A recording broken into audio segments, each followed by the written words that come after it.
Hi, everyone. Hi, Jeff. Are you working? Hello. Did I just turn my microphone off? Thumbs up if you can hear me. Okay, I can hear me. We're good. I guess we are the last thing that happens before the drinking starts. So Jeff and I talked backstage, and we said we're going to keep this to about 2 minutes, and we'll head out for the drinking. Yeah? All right. Well, good to be here with you.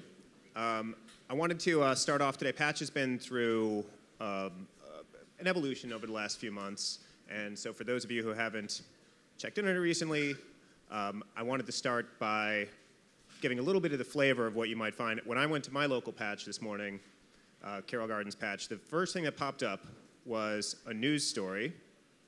The headline is, "Man steals beef jerky, condoms, and more." The Rite Aid located at 182 Smith Street was the victim of shoplifting on Monday, cops said. The offending crook tried to remove various property belonging to the store, including Pringles, beef jerky, 3 Lifesavers rolls, 6 boxes of Trojans, and $5 worth of No Grip. And I just want to say, when I read this, it made me feel proud that the shoplifters in my neighborhood practice safe sex. So, thank you to Patch for that. You're welcome. And since it's still within just a couple of weeks to the new year, want to start by asking any New Year's resolutions for 2012? Well, yeah, before I do that, first of all, I'd say I'm very proud of that story because, if it was my town and I knew that my kids were riding their bike around and there's a condom stealer riding around, loose, I'm glad that he got caught. So I also took the liberty of pulling up Jeff's hometown, his other hometown, his original hometown, Bayside, Wisconsin Patch site.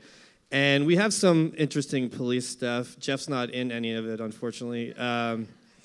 But traffic spikes were used in a low-speed chase Saturday night. Only in Wisconsin for a low-speed chase would they need the traffic spikes. But the big story, Nicollet High School lockdown was a false alarm, so thank God for that. That's good news. And it's something that I don't want to open now, but it's called Trouble on Ferry Chasm. So I don't know what Ferry Chasm is, but if there's trouble there, you should probably check it out. That's Ferry Chasm. That you hit close to home here. Good. Did that bring you back a little bit? That was my high school, and and that was the road I drove down to get home. So good job, Patch. Patch is on it. Well, anyway, the question about your New Year's resolution was sort of a setup. I'm sure all of you probably know that 2013 is the year that we are told Patch is going to cross into the promised land. So if you could just start by giving us a little report card. How close are you to where you're going to be by the end of the year? What do you have to be done? What has to be done before then? What was 2012 for you? What were the milestones then? Sure, absolutely. So we went into 2012 having built this enormous organization, launched a ton of sites the previous year and the year before that, looking at, okay, now we've built this machine has to work. So we went into 2012 with that mentality, thinking, okay, we need to make sure that the revenue production machine, the sales team and the products, the audience development machine and all the products and types of content that we put out there are all absolutely humming by the time we get into 2012. And I'm proud to say that we ended the year on an incredibly strong note. We reached 13.1 million unique visitors according to ComScore. ComScore, as everyone who's in local knows, is undercounting, so it's a little bit more than that. And that's a 30+% increase over the prior year. We started the year at 863 sites. We decided we were sort of slowly adding sites where they made sense. We're now at 903. We are probably most proud of the revenue situation at Patch right now. When we first started Patch, we looked at it as, okay, we have to build an audience development site. We need an organization that's going to build a really strong, engaged audience in each one of the individual towns that we cover. We focused primarily on that. The next stage was always going to be, okay, now that we've built an audience that we can monetize, how are we going to do that? So 2012 is where we started really attacking that in earnest. We hired an amazing, well, first of all, I'll have to give credit to Mark Josephson, who came to Patch through the Outside In acquisition a couple years ago, took on all of revenue for Patch, done an amazing job. He hired a guy named Jim LaPuma, who's just a world-class sales leader, to figure out how to corral the hundreds of salespeople we have out in communities, and also the hundreds that we have in 3 inside sales organizations that we run in New York, San Francisco, and Boston. So the sales organization really polished, doing well. Net, we ended 2012 having doubled revenue from the previous year. And we set ourselves up for 2013 in a position where we made 100 of our sites profitable during 2012 and are ramping the others to get to profitability by the end of 2013. So from a numbers standpoint, both traffic, UVs, and revenue, we couldn't be happier about sort of the trajectory we're on. And I also would say that if I put that up against any other media startup of its size, with the amount of investment and personnel and all the other parts that are required, and I'm thinking about companies probably in more traditional media like CNN or USA Today, I would put that ramp and that time period up against any one of those companies and be proud of what we've done in 2012 so far. So tell me, those 100 sites, what is it that, what's the common denominator between those sites and the ones that are not profitable yet? Well, overwhelmingly, the major factor is tenure, how long they've been up and running. So the sites that we started first, there are exceptions, are the ones that have gotten to profitability first, because it does take time to get to win the hearts and minds of not only users, residents of these communities, but also the small business owners. So tenure by far. You can probably guess the other factors. We have some where,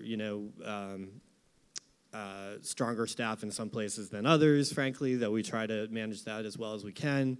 The different types of communities, whether it's a commuter town or a not commuter town, the size and health of the business community, was there a major employer that left or something like that? So there's all those things, but I think the most encouraging sign is that really the biggest gauge is tenure. And most of the sites that were launched early on are the ones that have gotten to profitability, and others are following suit for the most part.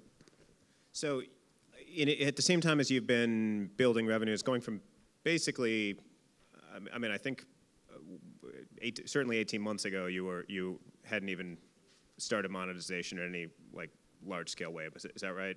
I would say that we had started it. I would say that we had been testing a lot of different things 18 months ago. I wouldn't call the revenue nothing. I think we kicked it off in certain specific areas, and in those areas we were able to do pretty well in some cases. But that was a place where, if you think back, everyone who's in this industry, think back to when you're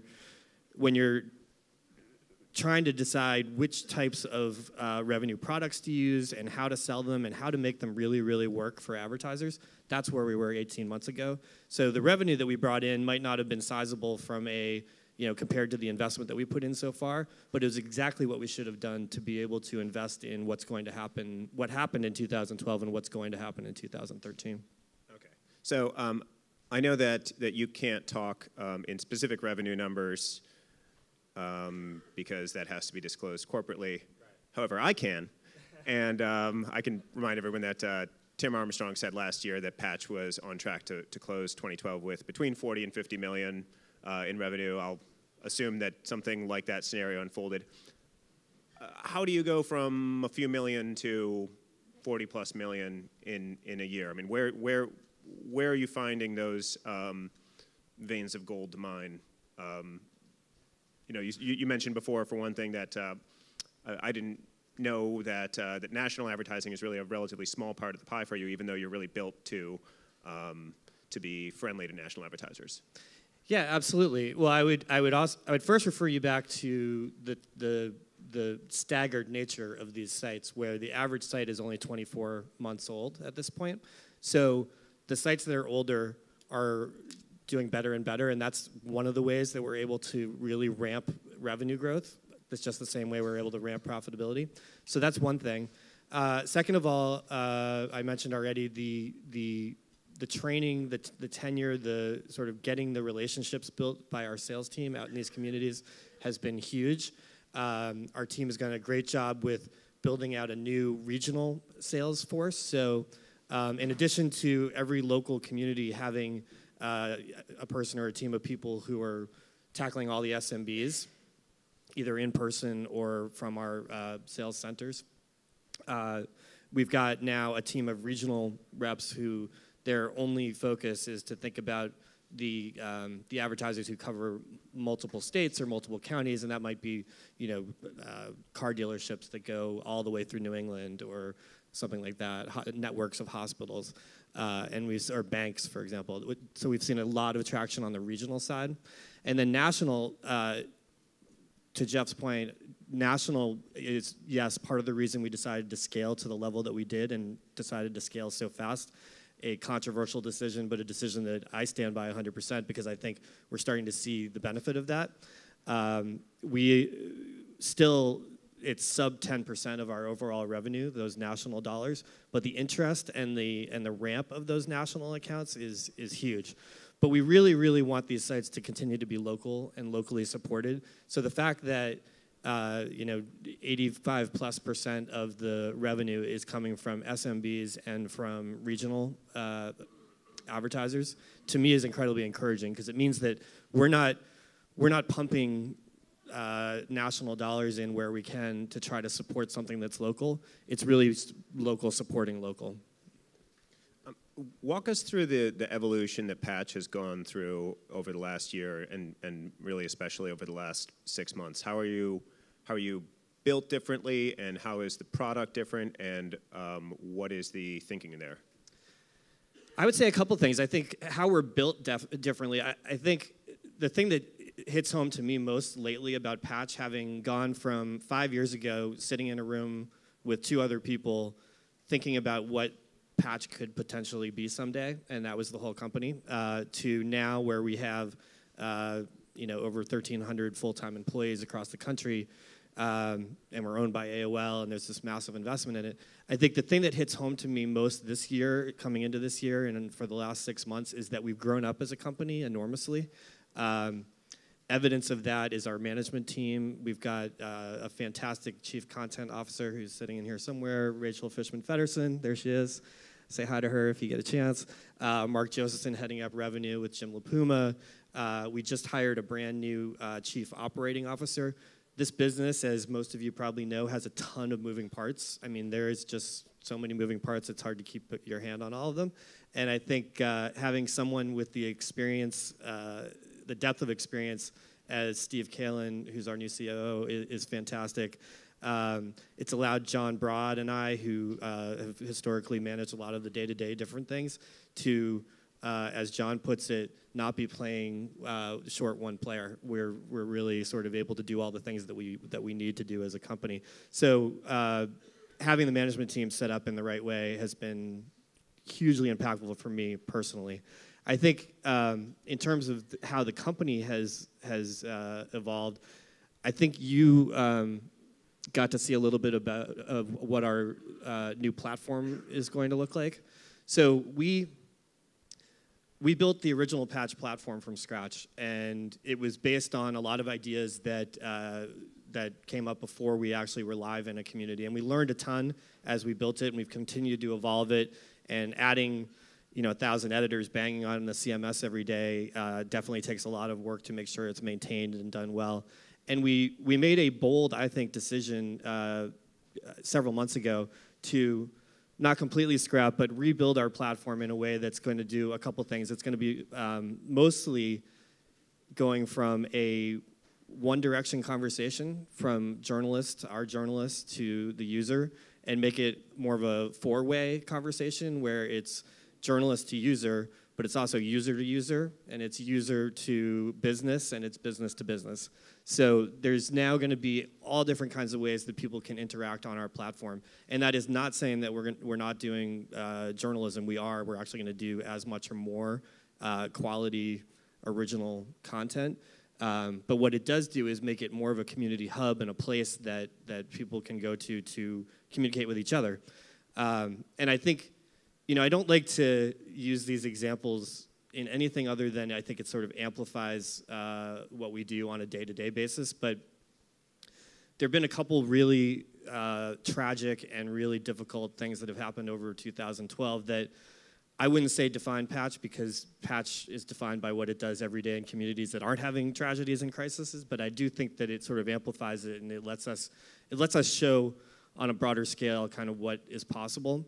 So when Hurricane Sandy, or the Superstorm Sandy, I guess we're calling it, came to this area, we had over 300 of our sites, over a third of our sites, affected by this storm, and the net result was, over 50,000 people interacting on the site, or comments placed on the site, and 5,000 photos uploaded, and something like 20,000 articles written that updated people in these communities about things that they had to know in terms of getting emergency services, and when the power is coming back on, and what to do if you need to get to a shelter, and all these things that really brought the community together on Patch to use it the way it's meant to be used. So again, a extreme example, but it's an example that amplifies what we do every day in towns across America, even if it is just telling somebody that there's somebody that was caught stealing from the drugstore. So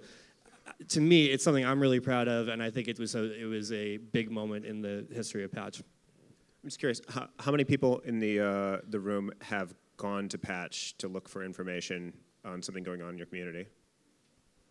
That's pretty good. And I'm Looks guessing, like half, if I ask the question, how many people have found yourself on Patch through a search at some point? That's probably about, okay. Interesting. Yeah. So what are there any, you said that you don't regret the somewhat controversial decision to scale up as rapidly as you did, because now you're really built for what you think is going to be the future. Yeah. Are there any wrong turns or cul-de-sacs that, from where you sit now, you could have avoided in hindsight to get here more efficiently? Well, I think it would be impossible to say that there weren't a bunch of things that you would do differently if you had the chance. Thinking about it, I think now we know a lot more about how decisions should be made about both staffing and what the geography of a site should look like. We've merged about 25 of our sites because we realized that those communities are so intertwined that it didn't make sense to have a site for each of them.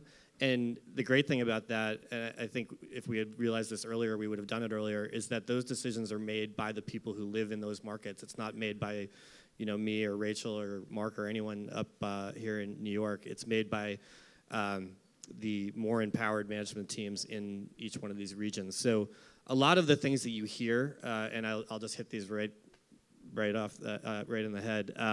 Hear things about Patch is cutting freelance dollars. Patch is not hiring anymore. They're not replacing editors that have gone. Those are not by any means reactive to some sort of financial pressure. They are 100% decisions that are made not by us but by people in the market to make these markets better and work better. We've hired over 300 people in 2012. That is not a company that's downsizing. We've launched more sites. We're setting ourselves up in 2013 to ultimately get into 2014 and say, all right, now that we've got this network of 900 plus sites that are really humming, how are we going to go everywhere? So I think to answer your question, I think if I could do something differently, it would have been less decision-making up here in New York and more decision-making down in towns across America, because I think that they are very different in many cases, and they require different approaches in many cases. There's not that one-size-fits-all that some people think that there is. Speaking of all the things that one hears about Patch, sure, there is a lot of I don't want to call it static necessarily. Let's just call it static. Noise, vibrations, I don't know. Sure. When Brian Farnham left as editor-in-chief a few months ago, he said something to the effect that he's never been at a place that's been raked over the coals so much by so many people as Patch has. What is feeding that And do you feel the intensity of that diminishing or increasing? Yeah, I think I wouldn't disagree. I think we all have felt that level of scrutiny. I try to convince myself when it comes up that, when you do something that's disruptive to an industry that's been around for, hundreds of years, you're going to get a little bit of static. That's totally understandable. I also totally understand that when a new player comes into town and there are countless newspapers, there's a ton of fantastic independently run online sites, some of whom are represented here. When somebody comes in with a lot of resources and wants to do something new, that's going to provoke some static, as you put it. I do feel like it's subsided. I'm glad about that. Not that it affects a lot of our decisions, but I do think it indicates that we're doing something actually really good, and that take the independent sites, for example.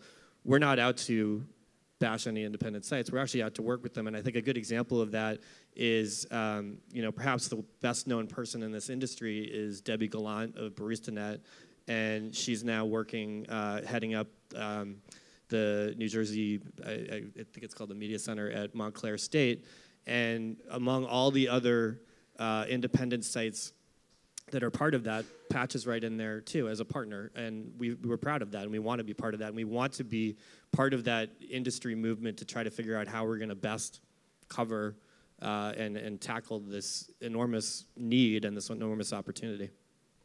Well, we have gotten to only about half of my questions, but we've gotten to none of the audiences, and we only have a couple minutes left. So if anybody has any questions. Wow, that was fast.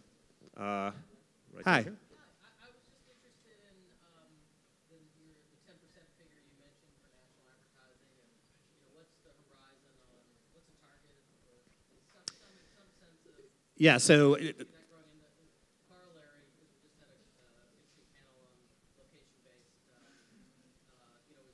To what extent is that part of the answer to that question? Location geo-targeting. Sure. Okay. So the question for anyone who didn't hear it is, I was saying how our national advertising is only 10% of the total. What's the target, and how does location and geo-targeted advertising and revenue, I suppose, come into that? So we don't have a target in mind. I know personally, I believe that these sites need to be supported by their local business community, and I would include regional in that too. Because that's what really sort of drives the heart of those communities, and I think we want to be in communities that have that sort of business health. So I wouldn't want to see the percentage go too far in the national direction. I will say that one of the most encouraging signs in the industry is the massive increase in spending on local and geo-targeted advertising.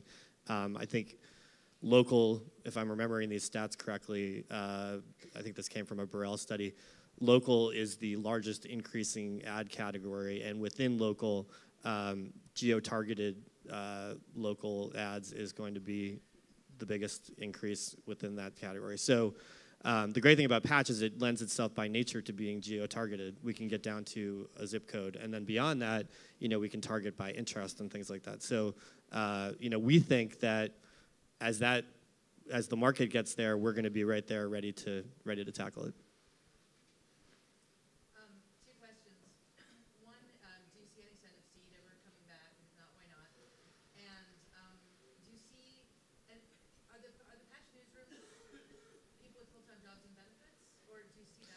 So Seed, is that coming back ever? And do Patch news employees, are they full-time employees with benefits?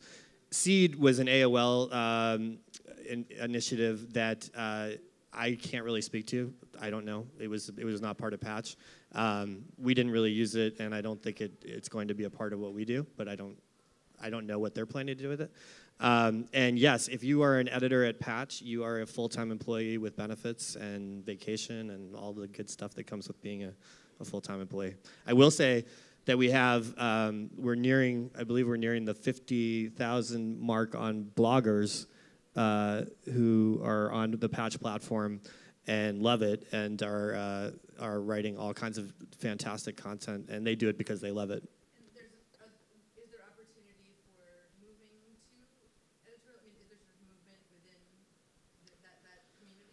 I'm looking at Rachel again. I'm sure that there is. I don't know for sure if there's been an example of that happening, but there's no reason why they couldn't apply for a job when it's open. Sure.